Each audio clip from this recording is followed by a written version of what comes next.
नमस्कार दोस्तों हमारे देश के 5 राज्यों में लोकतंत्र का पर्व, चुनावी पर्व जिसे कहते हैं, लोकतंत्र का पर्व इसे कहा जाता है आजकल, फेस्टिवल ऑफ डेमोक्रेसी। तो लोकतंत्र के पर्व के रूप में ये 5 राज्यों में चुनाव घोषित हो चुके हैं। और इन चुनावों के संदर्भ जब भी आते हैं मित्रों, बहुत सारी बातें याद आ जाती हैं। सादगी और सादा दिल लोग अब चुनावों से कोसों दूर चले गए हैं, लेकिन उनकी यादें ज़रूर जब भी कोई चुनाव होता है तो आ जाती हैं। इनमें एक याद आती है, एक सांसद, विशेष रूप से 2 सांसदों का मैं उल्लेख कर देता हूँ। बहुत सारे ऐसे हैं नाम तो, लेकिन 2 का विशेष रूप से उल्लेख। एक थे स्वामी रामेश्वरानंद, करनाल से ये संसदीय क्षेत्र का चुनाव लड़े थे, जीत गए बड़ी आसानी के साथ। और ऐसे सांसद थे कि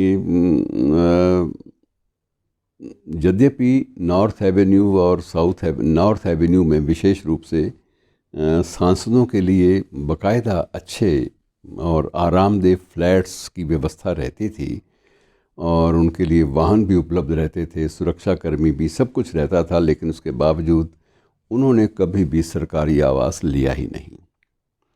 और वो दिल्ली के बाज़ार सीताराम में एक आर्य समाज मंदिर था। संसद के अधिवेशनों के दिनों में भी वो सुबह जाते आर्य समाज मंदिर सीता बाज़ार से निकलकर संसद भवन, और संसद भवन से निकलकर सीधे सीता बाज़ार आर्य समाज मंदिर, और वहीं रात काटनी है। और वहीं पर ही अपना दैनिक जो सुबह सुबह यज्ञ हवन आदत थी, स्वभाव था, उनका स्वभाव का हिस्सा था, जीवन की प्रक्रिया का, कि हर सुबह वो ज़रूर हवन करेंगे और हवन करने के बाद संसद जाएंगे। और संसद में भी प्रश्नों को पूछने, जो तारांकित प्रश्न जिन्हें कहते हैं कि वो स्टार्ड क्वेश्चन, जहाँ वो तारांकित अर्थात विशेष रूप से पूछे गए, जो अग्रिम नोटिस पर पूछे जाते हैं प्रश्न, वो प्रश्न संबंधित मंत्रालयों के पास जाते हैं, मंत्री तैयार होकर उनका जवाब भी देते हैं। तो तारांकित प्रश्न पूछने के मामले में भी स्वामी जी बहुत आगे रहा करते थे। लेकिन एक बात थी उनकी कि जब भी संसद में खड़े होते थे प्रश्न पूछने के लिए या किसी विषय पर बोलने के लिए, तो सबसे पहले एक वेद मंत्र का उच्चारण उनकी परंपरा का हिस्सा था, कि वेद मंत्र का उच्चारण करते। और वो संसद की कार्यवाहियों में वो सारे के सारे वेद मंत्र बाकायदा रिकॉर्डेड हैं, बाकायदा उनका एक रिकॉर्ड है, वो दर्ज हैं वहाँ। और एक बार उसी संसद जिसके सदस्य भी थे, उसका घेराव भी उन्होंने स्वयं किया था, लेकिन एक विषय को लेकर, वो था गौ हत्या पर पाबंदी के पक्ष में। और एक बार क्या हुआ कि मित्रों, प्रधानमंत्री ने सभी सांसदों को एक 5 तारा होटल में निमंत्रण दिया, और परंपरागत रूप से जब सत्र होता था तब प्रधानमंत्री एक सत्कार के लिए, सद्भावना का विस्तार करने के लिए सभी सांसदों को, सभी दलों के सांसदों को बुला लिया करते थे। और स्वामी जी भी गए स्वाभाविक रूप से वहाँ पे। और वहाँ पर जब लंच शुरू हुआ, दोपहर का भोजन शुरू हुआ, तो सभी लोग जो बफ़े काउंटर था उसकी ओर चल दिए। सांसद की अपना अपना जो स्वरुचि भोजन है वहाँ से वो लेकर, और उसके बाद अपनी लॉन में जहाँ भी वो उचित समझे वो बैठ कर खाएँगे।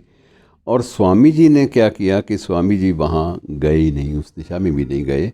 वो एक बिल्कुल कोने में आ गए और जेब से एक लपेटी हुई, कागज़ में लपेटी हुई बाजरे की एक रोटी, और सूखी रोटी बाजरे की और थोड़ा सा गुड़ साथ में, और वो लेकर बुफ़े काउंटर से थोड़ी दूरी पर ज़मीन पर ही बैठ कर उन्होंने वहीं पर भोजन किया। अब जब इंदिरा जी की नज़र पड़ी तो उन्होंने फ़ौरन वहाँ पर वो चली आई स्वयं कि स्वामी जी आप क्या करते हैं, क्या यहाँ खाना नहीं मिलता, आप घर से खाना लेकर आए हैं, आपको विशेष रूप से आपके लिए ये सारा भोजन जो है आपके लिए बनवाया गया है, ये सम्मान आपका है, तो इसे स्वीकार कीजिए। और उन्होंने कहा कि मैं सन्यासी हूँ, और सन्यासी होने के नाते सुबह भिक्षा में जो भी मिलता है उसी को ही मैं लेता हूँ, और सुबह भिक्षा मैंने आपके द्वार से मांगी नहीं, जिस द्वार से मांगी उस द्वार से जो मिला वो लेकर आ गया, और मैं इसके अलावा कुछ खा नहीं सकता, मुझे अधिकार नहीं है, मुझे क्षमा करेंगे, और मैं आपकी सद्भावना के लिए आपका आभारी हूँ।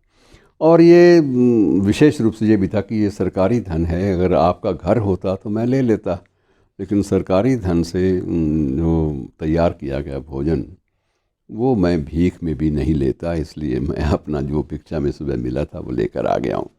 तो ऐसे लोग जो हैं, और उन्होंने फिर भी इंदिरा जी ने कहा कि आप कुछ तो ले लीजिए। तो उन्होंने कहा ठीक है, पानी आप दीजिए, और एक अचार आपने रखा हुआ है आम का, तो उसकी एक फांक मुझे आप अपने हाथ से दे दीजिएगा, मैं उसको आपका दान समझ के स्वीकार कर लूँगा।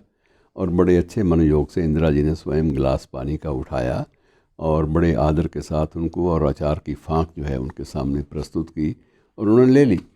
लेकिन ऐसे सादा दिल लोग जो हैं मित्रों, हमारी राजनीति से कोसों दूर जा चुके हैं, जिन्होंने जीवन में कुछ भी नहीं किया। ऐसे ही थे, एक और थे स्वामी रामेश्वरानंद, तो थे ही, स्वामी केशवानंद भी थे, उनके बारे में फिर कभी विस्तृत चर्चा कर लेंगे। लेकिन बहुत सारे लोग थे सादा दिल, और जिनके बारे में सिर्फ उर्दू का वो शेर याद आता है कि रास्तों क्या हुए वो लोग, कि रास्तों क्या हुए वो लोग जो आते जाते, कि रास्तों क्या हुए वो लोग जो आते जाते मेरे आदाब पे कहते थे कि जीते रहिए। शुक्रिया।